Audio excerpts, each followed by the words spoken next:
Why, as a Western society, do we tend to feel that intellect is more important in dealing with situations on a day-to-day basis rather than feeling? I think it's a European hangover.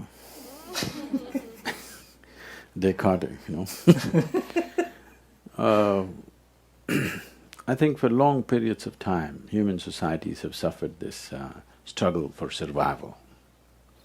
When you want to survive, your ability to discriminate is the most important quality, otherwise you don't survive. Till we create kind of societies where everybody can survive, this cannot be put to rest. So this is the reason why Eastern societies did not bank so much on intellect, but on intelligence. There's a distinct difference because probably in English language, there is no words to describe different aspects of one's intelligence. In Sanskrit language, there are at least 8 dimensions of your intelligence. So intellect is just one of them. Intellect is very useful for survival process because it gives you discriminatory capability. If you allow your intellect to find out anything, suppose you want to know this flower through your intellect, you will see the only thing you will do is pull it apart and try to know it. Dissection is the way of the intellect. So if you want to know your mother, please don't dissect, okay? That's not the way life happens. If you want to know life in its entirety, you need other dimensions of intelligence.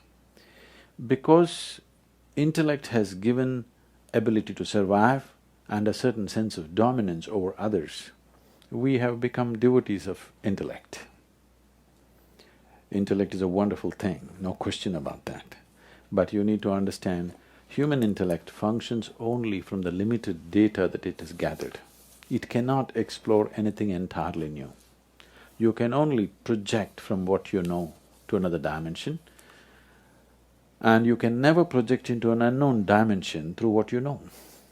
Right now, that's the reason why I would say Western societies have been on a treadmill for a long time. They run a lot and they get fit, but they don't go anywhere. Fitness happens, of course. Okay, now when we talk about human identity and false association with certain stereotypes, why do we always strive to be a certain stereotype? I mean, why does everybody in Pennsylvania want to have a big house with a white picket fence? Why is that the status of having arrived? Because this is a society, this idea of role model is essentially from the West. So a few months ago I was being interviewed by someone from here, and this lady asked me, "Who is your role model, Sadhguru?" I said, "I don't roll with the models." Such an idea never occurred to me. It never occurred to me, how should I shape myself, in whose image? That never occurred to us. Because the East is always looking at how to turn inward and discover the deeper potential in you, never going out to be like somebody else. This is something which is there in the natural ethos of India, that you cannot be somebody else. You can never ever be someone else, you can only be yourself.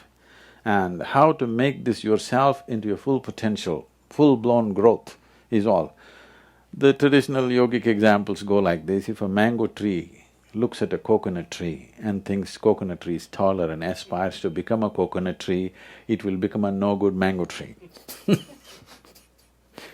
So, every life is unique in its own way and has its own place. The only thing that life has to do is to find the necessary nourishment to get full-blown growth. If you become a full-blown yourself, and that's all you can do, otherwise you will become pretentious. So the problem is, once you go by your intellect, these two things are very connected.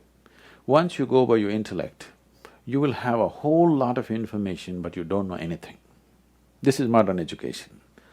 You have a whole lot of information with you, everybody is rattling out what… In a dinner party you can see people saying exact distance between planet Earth and planet Mars and everything, but what relevance is it? It is just that you can gather information like this. When you have information, you have a false sense of feeling that you know everything, but you know nothing. It may help you in the financial market to have information, but with life, what is needed is not information, what is needed is profoundness of purchase that you have into life. You need traction into life, experiencing life. You cannot know it. If you read a book and you think you know life, or you figure out something in your head and you think you know it, no.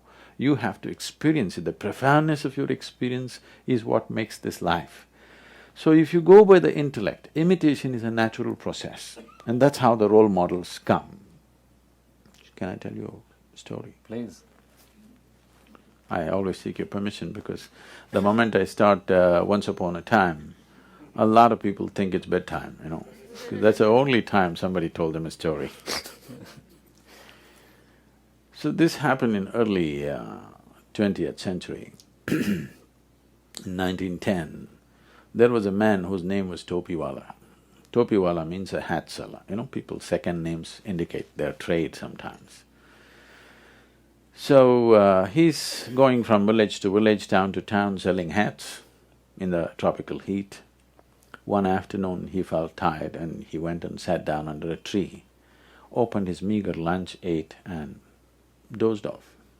After a little while he opened his eyes and to his horror, all the hats were gone. He looked all over the place, no hats. When you do everything possible, when you don't know what else to do, people pray. So he looked up to pray and he saw a bunch of monkeys sitting there, all hats on. So he screamed at them, they screamed back at him. He abused them, they abused in their own language. He picked up whatever he could and threw it at them, they picked up whatever they could and threw it back at him. Not knowing what to do, out of sheer frustration, he took his hat and flung it on the ground.